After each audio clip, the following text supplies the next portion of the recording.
am so excited to have one of my favorite people join my show today. But I want to give a little context first before I introduce him.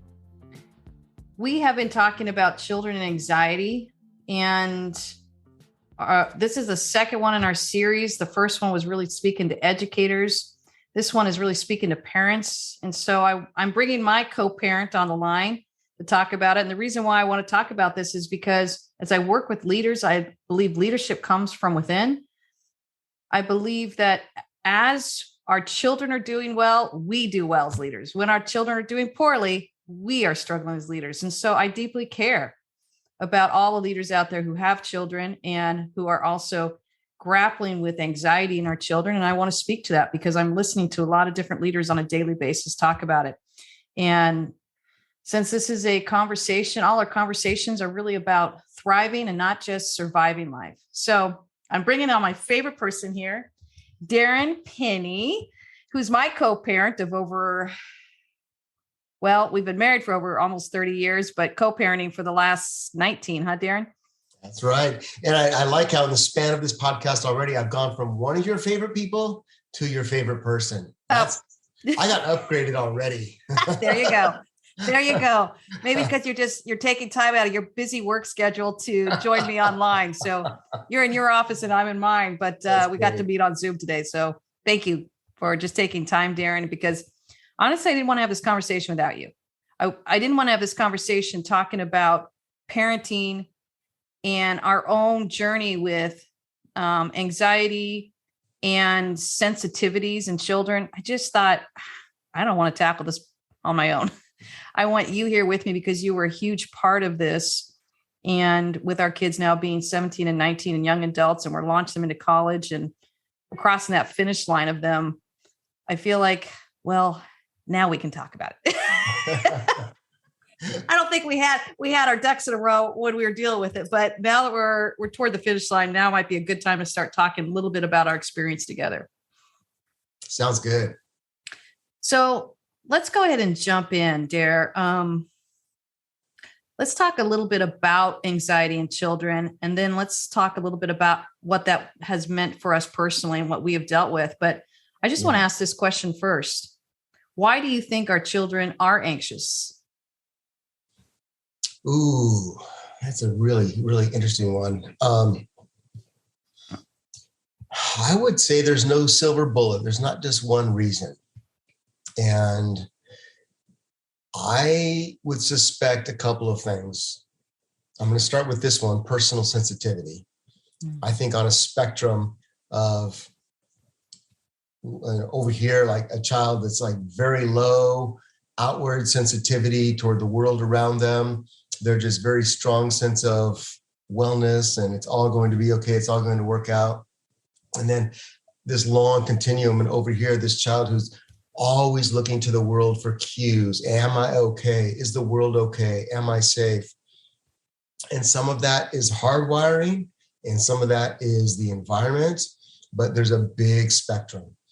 So that being said, there's no single reason. A couple of things that I would say is I think one, young kids often take cues from us as parents. And if the parents have anxiety and are wondering if it's going to work out and is the world okay, chances are the child's going to pick up on that. Hey, mom and dad seem pretty worried. Maybe I should be worried too. What is going on? So I think that would be one. I think I think that's a good starting point right there. Just sometimes it's hardwiring, sometimes it's picking up on cues. And I would say this, and this is probably something I'll mention more than once. The world we live in right now is really hard on the human soul. Yeah. Let alone a child's soul.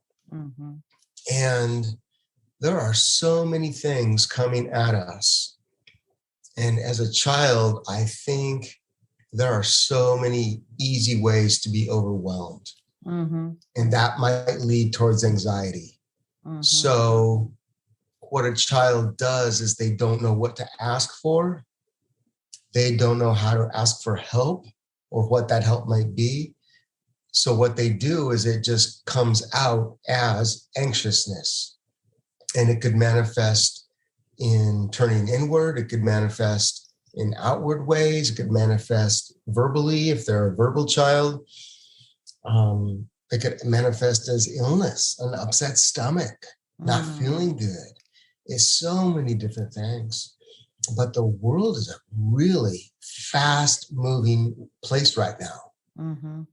And a child's soul is not a fast-moving place. A child's soul tends to be looking for a safe place to live, to exist, to grow, a fun place, a nurturing place. And safe, nurturing, and fun don't explain a lot of the world right now. So then it turns to us as parents. What's our role as parents, as guardians of kids? What can we do about that? And I don't know if you're ready to jump into that yet. Yeah, I am. I think it's time to kind of shift into our personal journey with this. But I think we've got to give our listeners a little context for you and maybe a little context for me. So I'll just ask this question. I'll let us both answer it. Are you an anxious person by nature? Do you lean toward anxiety? Oh, man, that's funny. I don't lean in the same area code as anxiety. I lean toward Hakuna Matata living, from I think that's Lion King, right?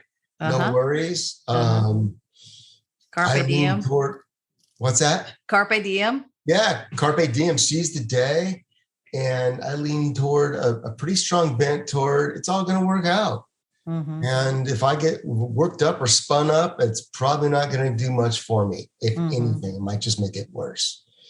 So no, I don't tend to be anxious. Let me flip that back toward you. How about you? How would you rate yourself in terms of? I was going to ask you to describe me. Well, who did you marry? No. You're not stepping in that one, huh? I'm going to let you self-identify. Self-identify, yeah.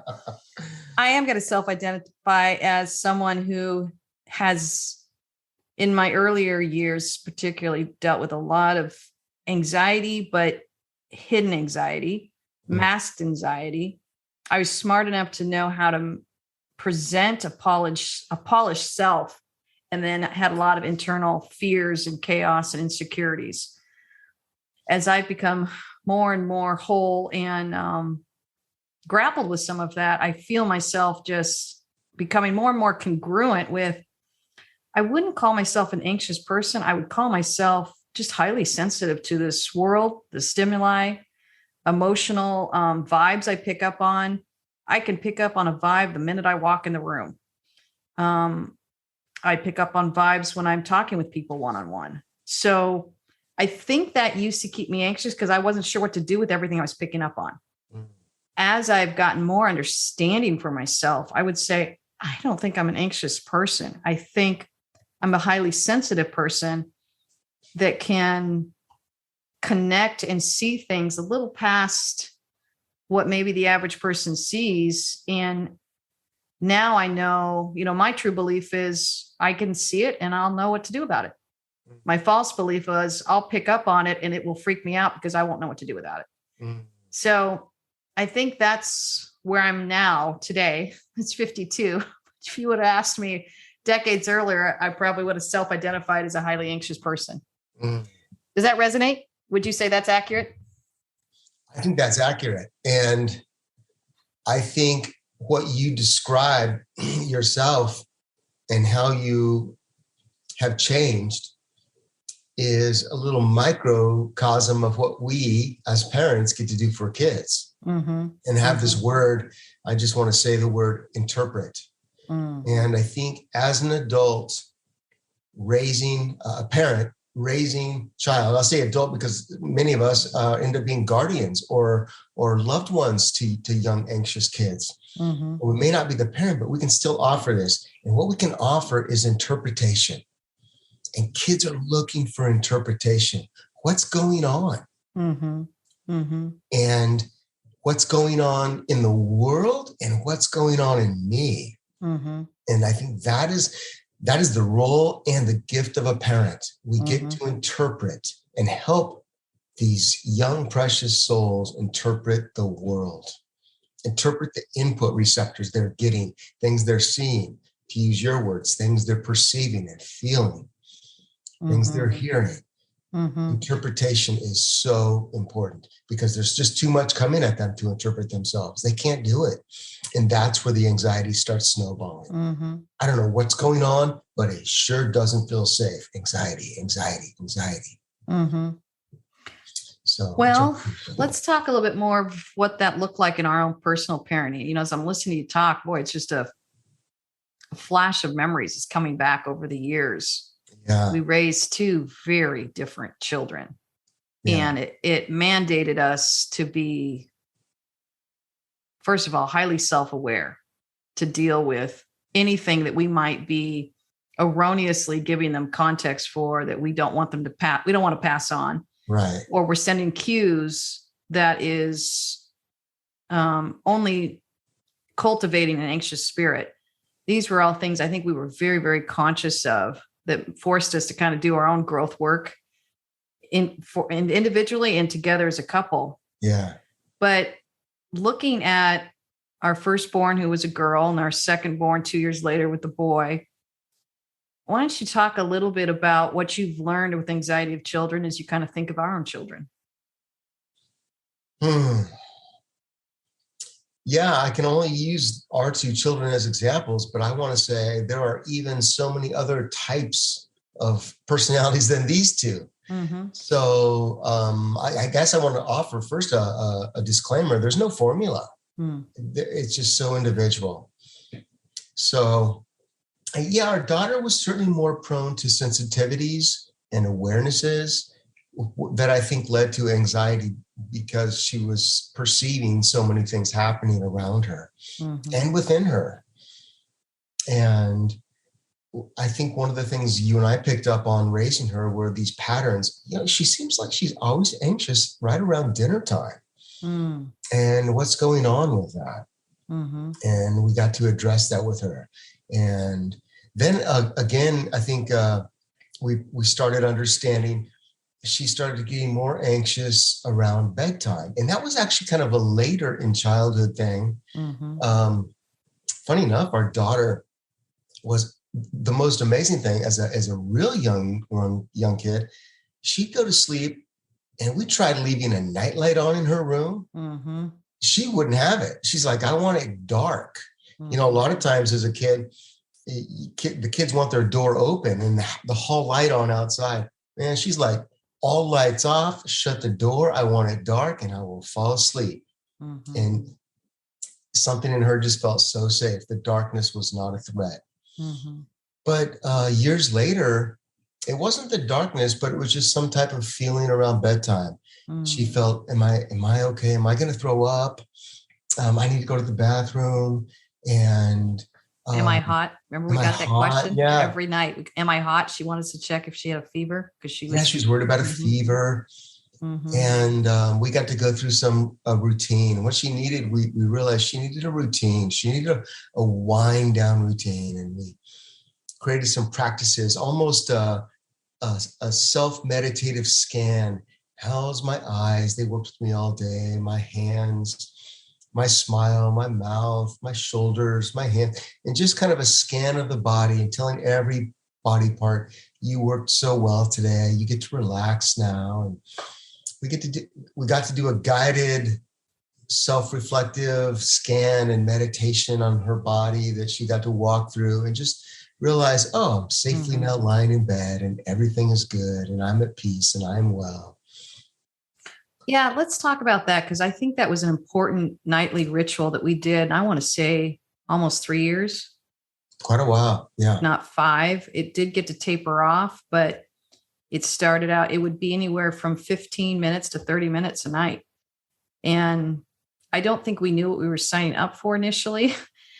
but I knew we were committed to doing it. And it was a little bit of the reading that I had done on our highly sensitive children. But the goal really was to get her to relax mind, body, heart, and spirit. So initially I had her do an exercise where she got to draw her happy place. And do you remember where it was? No, I don't. What was it? Okay. It was on the wildlands behind our house. Oh, yeah. With Jesus and with Beamer.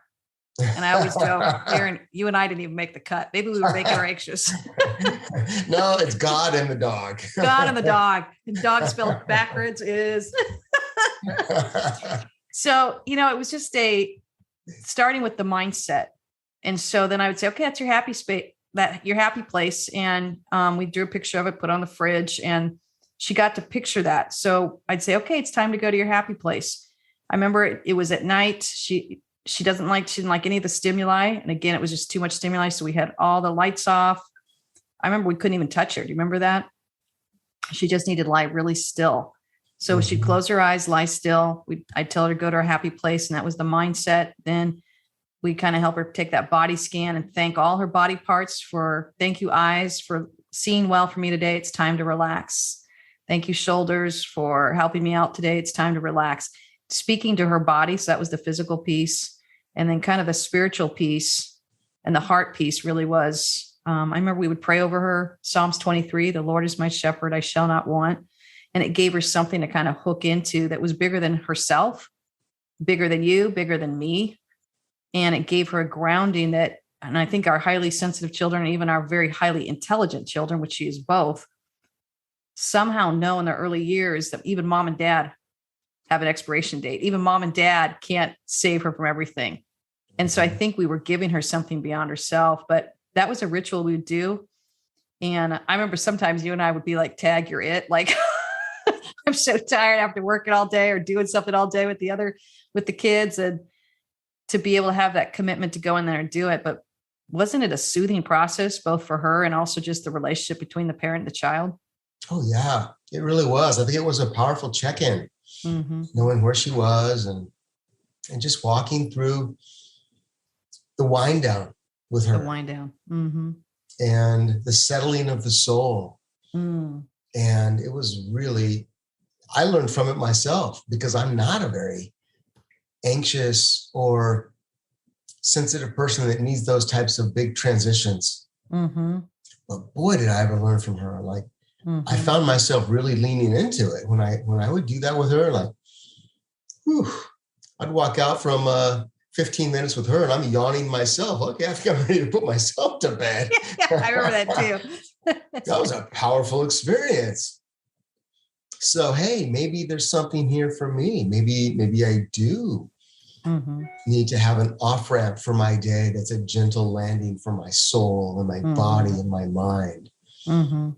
And I learned a lot from that. The other thing too, I think we both learned from, as you were saying that, I think about her in sports.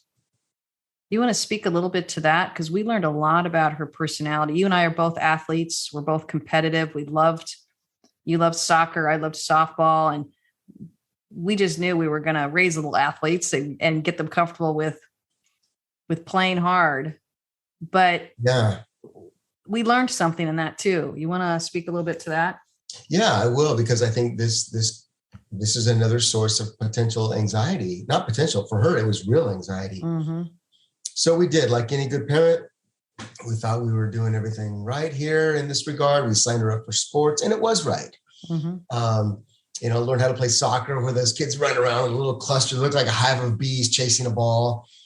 So, they did that. And then she really took to the elementary school girls basketball team, and she enjoyed that.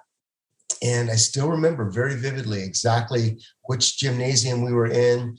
And it was the first competitive game of a new season. And they had practices. And I saw in this game, she started out and then she started leaning back like, what is going on here? And I started realizing what was happening is we had reached a new level of competition. And now it wasn't about the sport and the game and the participation. it was about playing defense and offense and winning and blocking. And in talking with her after the game, she's like, they were elbowing me. I was like, yeah, well, that kind of happens in basketball. Yeah. She was having none of it. As far as she was concerned, we're out here to have fun together. Mm-hmm. And I might be on one team and they might be on another, but we're all out here to have fun. Mm-hmm. And, that is not the mindset in youth sports past a certain age. It's not about fun. It's about competition and winning. Mm-hmm. And that's when we knew she was done with these competitive sports. The same thing, a little different way, played out on the soccer field. She stayed with it a little bit longer. And I think because there was more space, it wasn't, the close proximity of basketball with, pick and rolls and blocks and elbows being thrown. Mm-hmm. But we realized she is not a competitive soul. Mm-hmm. She loves the physical experience of athletics.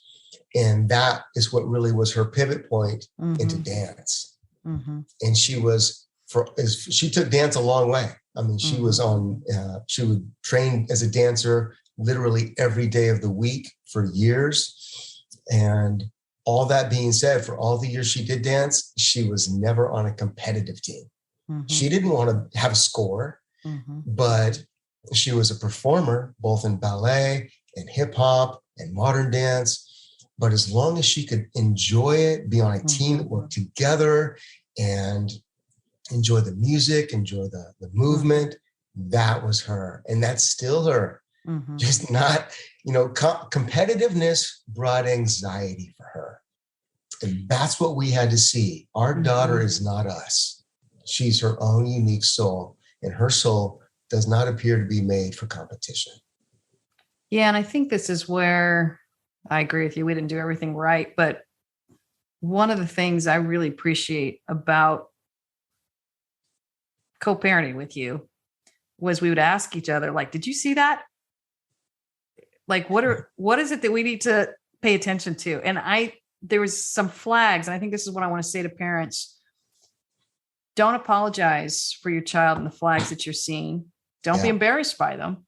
And also don't feel the peer pressure to push that child to be where all the other children are. The reality was she was melting down on the sidelines when she said to me, I'm so glad when I'm not on the starting lineup for the soccer. I was like, something feels wrong. I mean, think about you and I, Darren, we're like, put me in, coach. I want to be starting lineup. Yeah. The other thing we saw was a lot of eye blinking. She would be melting down, crying sometimes on the sidelines, not all the time, but you could see she was just trying to keep herself composed and together. Yeah. We saw a lot of the stress come out in her body with twitches and different things like that. She was manifesting. She was signaling to us that she was under an unusual amount of strain. Yeah. And her body was literally communicating to us as parents, I cannot take all this in. Help me. Right. And I think that's when you and I were like, okay, that looks a little odd. We didn't even know what to call it. Like, that looks a little odd. She looks a little stressed out. She was even real quiet, but she was showing signs. Her body was telling us that she was stressed. Yeah. Long before she had the words, yep. She was showing us. Yeah. And I want to pivot for just a second here, because I think I'm going to make a broad generalization, but I think it's an important one. I think it's easier to pick up on those cues with young girls. And if she had been a boy, I think often fathers in particular wrap up the performance of our son athletically with our own, hey, how am I doing as a dad? Did I teach him how to compete? Does he do this? And I want to say, time out. Some boys are competitive and some are not. And I'd like to think my boy happened to be rather competitive in some sports, but I like to think that if he wasn't as competitive, that I would have said, that's okay. You can play the guitar. You can dance. You can do whatever it is that you'd like to do. So just an observation there. And actually, funny enough, my boy, he is rather competitive, but he realized later in high school, after some very competitive years earlier, that he really enjoyed the team and didn't want to put in the hours required in training in his sport at that time in high school, which was water polo. It can be an incredibly training intensive sport. And I've heard the word brutal thrown around of how the, water in the water activity in water polo can be. He said, I want to be on the team. I don't want to train and do the swim team and work on my speed and work on my strength and stamina required to be a starter in water polo. And as the dad, I just had to say, I get it. I bless that. Your journey with water polo gets to be your journey. Yep. You want to come in second string, play later, maybe not even play when you get to the playoffs with your team. That's okay, son. I love watching you. I want to be where you are. And I think if we had pushed him and said, no, you need to do swim team. You have to be one of the fastest. You have to be a starter. We would have increased his dissatisfaction. We would have increased his anxiety, speaking of anxiety, and we would have forced him to be something that wasn't him. And I just want to say, we get to let their life speak to us, and we get to support them. And there's an ancient scripture that says, raise a child in the way they were meant to go. And one of the ways I interpret that is the way they were meant to go may not be the way we would have gone as a child. So we get to watch their life, let it speak to us, help them interpret what's happening, and let them live their life the way they need to live it. Yeah. Yeah. He didn't show anxiety like that. But you're right. He had a sensitivity of, I don't want to be first string. I remember that even baseball. He was poised to be a pitcher and a catcher. I was a pitcher. So I was like, yeah, let's be a pitcher. He literally said, I don't want to be a pitcher because the ball comes to me every play. And I'm like, that's the very reason I wanted to be a pitcher. I got the ball every single play. So it was such a difference in our personalities where I was like, that is a whole new concept for me. So I'm like, what position do you want to play? I really love outfield. You love outfield? Like that was the one position, please. I'd rather be on the bench to play outfield.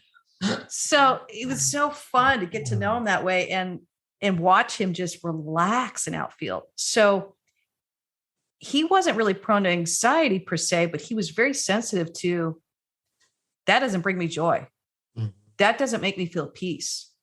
There's nothing about that I am willing to release any level of happiness, relaxation. He's very centered on the life that allows him to stay calibrated. Wouldn't you say that about him? Absolutely. He's got a very moderate cruise pace through life. His cruise control is set on 35 miles an hour. Yep. He's not going to go 55, 65, and he's certainly not going to go 85. His cruise control set on 35, and he enjoys the journey. And he's been that way in school, and he's been that way in athletics. He's that way at his own job. He said, yeah, I want to work somewhere where my friends work. That was his driving thing, to be with friends at work. It wasn't to make more money. It wasn't to achieve something. It was like, I want to be where people my age are working. I love that. Don't you? And haven't they taught us so much on that? Because as we supported her and we saw, and we supported her, and as we supported him, it taught us so much about ourselves, and even letting go of things that I'm like, oh, I guess I don't have to go 50 miles an hour all the time. And the cool thing is, I mean, he still had a 4.2 GPA. I mean, he was no slacker. Still was very committed.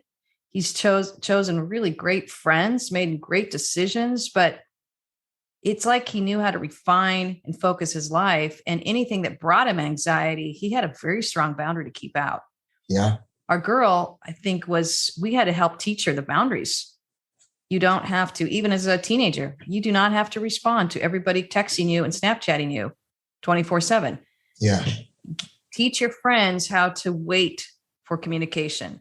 Yeah. don't let them educate you on, you got to respond within seconds. Because we saw that was making her anxious. So even just watching how your children handle anxiety and then giving them and equipping them with coping skills that works for them. Yeah. And even our son, we're like, yeah, we're going to ask you to be a little uncomfortable. Yeah. Remember how he didn't want to go to water polo? And we said, we want you to try 1 year. Yeah. It was uncomfortable for him because he was a baseball player, but we knew there was more sports out there than baseball. And that's where he had put his 35-mile-per-hour cruise control on. Right. Yeah. And kudos to him for just being open to it, and then ended up staying on it all 4 years and becoming a captain on the JV team. I mean, he needed a little bit of guidance you need a little bit of stress for growth. Yeah. And then with our girl, we're like, you get to pedal back on the stress. And we were always trying to help her do less and almost him to do more in some ways. Yeah. Is that accurate? Yeah, that's accurate. And can I pivot in our conversation just a bit? Yeah, go for it. I mean, I know we're talking about children right now, but I think one of the other things that this isn't about children. It is and it isn't. Mm-hmm. It's about us too. Yeah. It's about children and us. Because I think the big takeaway that I have had in the last few years is the connection of our world is not normal. Our modern day connectedness is not normal, and it leads to anxiety. If there's one thing that has caused me anxiety in recent years, it was me realizing I know too much what's happening in this world. I used to stay connected at a particularly, I would say, unhealthy level to world events. Mm-hmm. I could tell you what conflict was happening in Africa. I could tell you details about international problems that were percolating. I could tell you in too much detail problems within our own country. And I was so aware of almost this geopolitical landscape of our world, natural disasters. And I just want to say, do you realize, I had to realize how false that is. We were not made to know the sum total of the world's problems. Mm-hmm. And it was a friend who helped me see this. I was carrying literally in my mind and in my psyche all this knowledge of the world's problems daily with me. Mm-hmm. And it was starting to really get to me. And I was starting to feel anxious. And I was feeling overwhelmed sometimes with what was going on in our world. And it was not leading to a good place. And that is absolutely false. It's these. And technology is wonderful, but we carry a connection literally to the whole planet in our pocket. Mm-hmm. And when we pick up our phone and look at it, what's popping up? Is it the latest stock report from CNBC? Is it the latest newsreel from our favorite news channel? Mm-hmm. What is it? Mm-hmm. And to be honest, I had to shut up all those notifications. And my phone rarely goes off anymore. I don't get a bing when I get a text message. I don't get a when I get a email. Mm-hmm. I connect with that device when I choose to, not when it tells me somebody wants me. Mm-hmm. I don't remember the last time that I actually even listened to it ring. So yeah, both of us keep it on silent, don't we? In fact, the kids will sometimes get frustrated when realizing we're not hearing it ring. That might be a little bit extreme, but I want to say, as long as we're talking about anxiety, we've got to protect ourselves and our kids from the access that modern technology has given the world to us and our souls. We were never meant to have that awareness, or we were never meant to have 30 people have immediate access to us if they want it. Mm-hmm. And I'm not downplaying Snapchat or Instagram or TikTok or all these notifications we can get. Hey, they have their place. Mm-hmm. But we need to make sure that their place is the place we want them to have in our life and in our kids' life, not the place that they demand. Yeah. And, it just reminds me of a conversation we had recently about 360. Mm. Keeping tabs on our kids keeps a lot of, and I'm not saying to do it or not to do it. This isn't any opinion piece on that, but keeping tabs on them, I've noticed sometimes keeps our kids anxious and it keeps our parents anxious. And we're starting to realize this as we're watching this play out. What are some of your thoughts on that, dear? Well, yeah, thanks. I tend to be more hands off. Mm-hmm. Full disclosure, I've never had, a lot of parents have families have the live 360 or some version of that. And I don't have that, never had that. I'm old school. I'm like, well, we call it a key in our home. We say, well, you've done a lot of trustworthy things. I know you to be honest, integrous, and trustworthy. You have a trust key. We call it literally a trust key in our family. Yep. And they can lose them too. Yeah. So they can do something that causes them to lose a trust key. We'll tell them you've lost your trust key and now you have to do this. Yeah. Mm-hmm. So we told our son recently, he was doing a high school grad trip with some of his buddies. Mm-hmm. And we said, you've got a trust key, son. You don't need to check in with us. We're not going to keep tabs on where you are. You've got a trust key. Mm-hmm. And off he went. So that may not be the right thing for everybody. I know some family situations warrant, hey, I need to know where you are at all times and I need to have access to you at all times. So I don't judge that in any way. It's just not what we needed. But I would say if you don't need that information, then you don't need that information. Well, and I think it started showing our kids, not only do we trust you, but you can trust yourselves. Yeah. And with some of this fear-based parenting, I guess is the way to say it, I think it's creating fear. The fear is leaking over to the kids where they're starting to fear like they can't trust themselves when they're adulting. Yeah. And I think our constant goal was to say, you get to trust yourself. And by the way, you're not always going to get it right because we don't get it right either all the time. Yeah. So the goal isn't perfection. The goal is honesty, transparency, learning from our mistakes, growing. That's the goal. Right. So if we're focused on the wrong goal, like perfection or not making a mistake or getting everything perfect and right, I see that as a very strong catalyst for anxiety in the home. And when we have anxiety in the home, we have anxiety in our children. Yeah. So let me talk about, were you going to say something?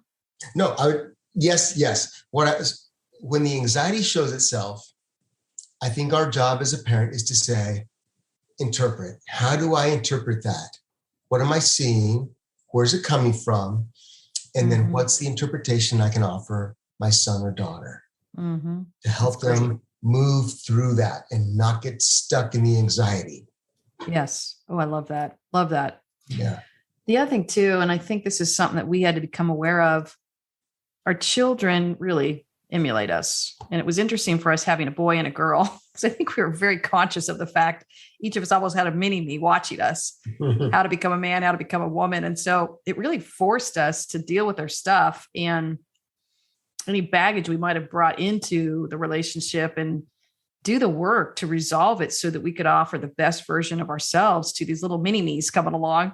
Yeah. And I say that with tongue in cheek because I really do see them as such individual people. But when you're raising a little girl as a woman, you're like, what is it that I might be messaging to her that I don't want her to have as she moves into womanhood? And I think this idea that we ask quite a bit between each other is, how do we handle anxiety between us as parents? Because we know our kids are watching us. We're modeling it to them.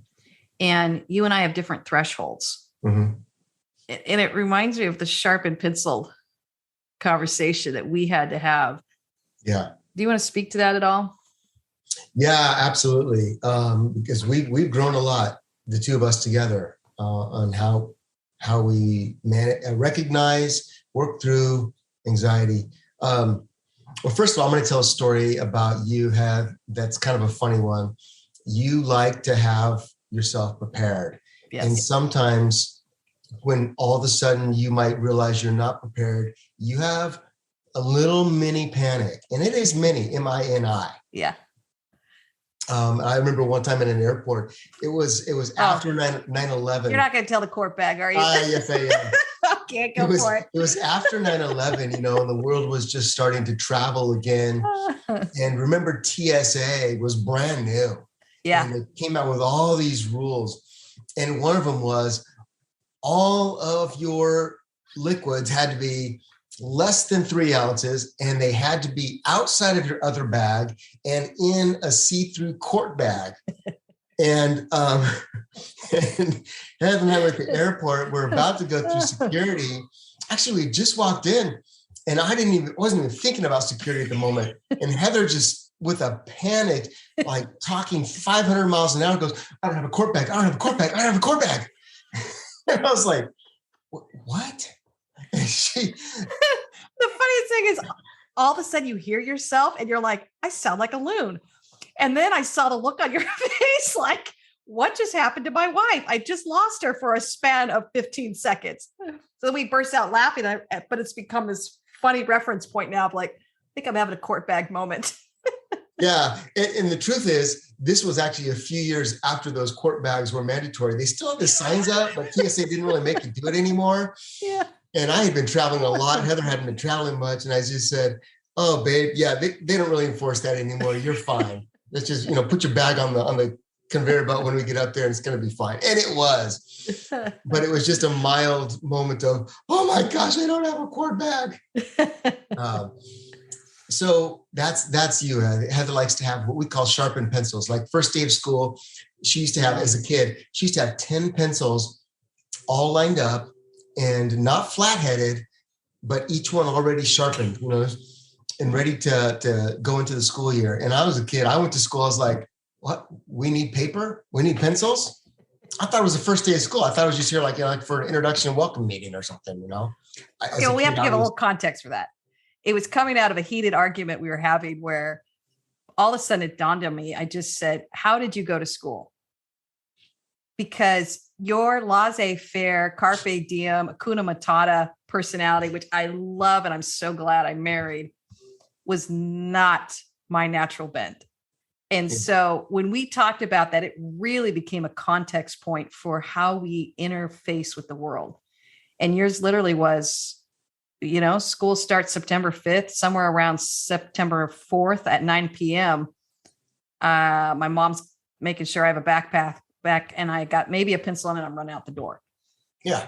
And I'm like, oh my gosh, that became this whole new awareness for not only who you were, but who I am. And I felt like I don't want to shame you for that's how you live, but I don't want to feel shame because I took 2 weeks. If school started September 5th, somewhere around October 16th or August 16th, I am getting ready. I'm going shopping for my first day of school clothes. I am making sure everything is perfect in my closet. I'm lining everything up. I'm getting the haircut that I want. I am picking out fun snacks for my lunches that I'm going to be having. I am getting all my school supplies that still make me giddy when I go into Target and I see school supplies. I know about pitch a fit of depression. A nightmare right there. Yeah. Me, I get all excited about all the cool school supplies. So we got laughing so hard when we realized, wow, that's how we approach life. And you're right. It's not just one sharpened pencil. I got 10 because you never know when one will break and then the next one and then the next one. So I don't have just one backup plan. I got 10 backup plans. I didn't have 10 pencils for the whole school year. I had them before school started that year. I was your backup plan. I was the kid that everyone borrowed pencils from because I had everyone else's backup plan for them. So, we joke about it, but, truthfully, and I know we started out talking about kids and now we're in marriage, but it's one of those things in marriage where we have to realize, oh, these are anxiety triggers for me. Oh, you don't have those. I have different anxiety triggers. And to know that about each other and to even offer interpretation Mm-hmm. for why I am the way I am and why you are the way you are. You get to offer that interpretation to me. And it's part of knowing and understanding and hopefully falling more deeply in love with your spouse. And then out of that safe place of normalizing anxiety when it does rear its head, we get to invite children up into this and offer interpretation for them. And I think that's, in a perfect world, a perfect fallen world, that's how a family gets to do life together. We're all going to have moments of anxiousness. And I'm not wanting to paint an overly rosy picture of my own. I have anxiety. I just mask it, and it creeps up on me and surprises me from time to time because it's rare, but it does show up. And I'm not a pleasant person when it does. So to be able to stop, identify it, talk about it is very important. Yeah. Makes me think too of their sibling trip they took to Chicago for Lollapalooza last year. I think they were 16 and 18, but we surprised them with a sibling trip, and they got on the plane by themselves. Darren had arranged a hotel for them out there so they could walk straight to the music concert of Lollapalooza there. And I think they were able to do that because of the hard work that we'd put in over the years to engage with different type of personalities. She's definitely the type that needs her sharpened pencils like her mama. Luke is pretty much the type that says, "What pencil?" like his dad. Or one will appear, which they always do. It's maddening, Darren, to watch you live that way and pencils just magically appear. But it's just a beautiful then synergy. And even then in our relationship, the permission of maybe I don't need 10 pencils. Maybe I only need 3. And then some days going, maybe I get to show up and not have to worry about pencils. It's a whole new permission it's given me. Yeah. And then even probably permission for you of, maybe I'll feel better if I have 1 or 2 sharpened and prepared. Yeah. And so we're allowing that to make us each better people. And I think that's what our children are doing too. And I think it's the foundation of their dear friendship. They're very good friends and consider each other best friends, and not without its challenges, as every sibling has, but to see them understand what might trigger some anxiety and how to care for one another, I think has been very valuable and very heartwarming to watch as parents, hasn't it? Yeah, absolutely has. Yeah. So I guess, if I were to summarize, there is no magic bullet for anxiety other than learning to identify it in ourselves and those we love, and creating a safe place to talk through it, offer interpretation and reassurance. It's all going to work out. It's always worked out, and it always will. Yeah. I love that. I think that's encouragement I just want to leave our listeners with. And I always like to end with encouragement to remind them that we're never done growing, and there's no mistake too big that you can't come back from. And we get to learn with our kids. We're not supposed to have all the answers. And our kids get to be our teachers, and our kids get to be our students. It's both. Yeah. So I think that's encouragement I want to leave. And then I'm going to ask you the question I've started asking all my guests. And I want to just ask you personally this, Darren. In my work with leaders, one of the things I've noticed, those are the ones that are really just thriving in their lives holistically, in the workplace and in the professional place and everywhere, mind, body, heart, spirit. I'm noticing a common denominator is they have a morning ritual, how they start their day. So I just want to ask you this. What is your morning ritual? Oh gosh, I have several morning rituals. The non-negotiable is get up. I love brushing my teeth first thing when I get up.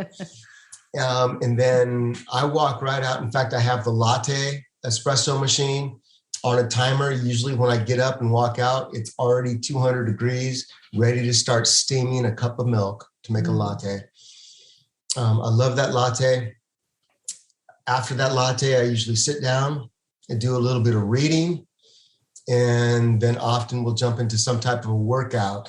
if I got up early enough and I don't have early morning clients, it's a workout next. Mm. But those are my non-negotiables. It's coffee, it's reading, and then hopefully it's workout. And for me, workout is also synonymous with time outdoors. I am not an indoor worker outer. Mm. It could be raining. It could be whatever the weather might be. I'm outside. Mm. I've got to get outside, spend so much of my life indoors. I bring maps and wild things into my indoor spaces as well, but I've just got to get outside. That's how I start my mornings. I love it. So centering. Well, thank you. Thank you for coming on my show with me today. Thanks for taking time out of your busy work schedule, and thanks for co-parenting with me. You've been so amazing to co-parent with. Oh, mutual, hon. It's my life's privilege to do all this with you. I'm glad I get to be one of your favorite people. Oh yeah, you are my favorite person. Well, one of three. Now we birthed two of my other ones, huh? Oh, that's good. That's good. All right. Well, I think we have dinner plans tonight. We're going to go out tonight, so I'll see you in a little bit. Okay, sounds good. See ya. Bye.